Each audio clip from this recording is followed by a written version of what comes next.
கல்வி என்றால் என்ன? நம்முடைய ஆத்மாவில் உள்ள அறிவை வெளிக்கொணர்வதற்குத்தான் கல்வி. கிருபானந்த வாரியார் அழகா சொல்வார்.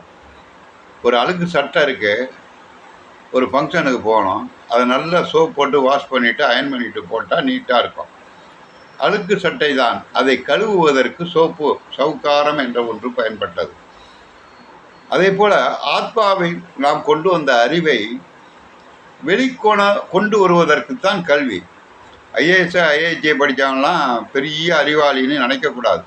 இன்னைக்கு காமராஜர், எம்ஜிஆர், கலைஞர் இவங்கெல்லாம் மிகப்பெரிய படிப்பாளி கிடையாது, ஆனால் மிகப்பெரிய அறிவாளி, தமிழ்நாட்டை ஆண்டவர்கள். கொலம்பஸ், அதே மாதிரி Marconi, sir Thomas Alva Edison இவங்கெல்லாம் பெரிய விஞ்ஞான கல்வி படித்தவங்க கிடையாது. தன்னிடம் உள்ள அறிவை கொண்டு வந்து உலகத்தில் புதிய கண்டுபிடிப்புகளை பிடித்தவர்கள். எனவே கல்வி என்பது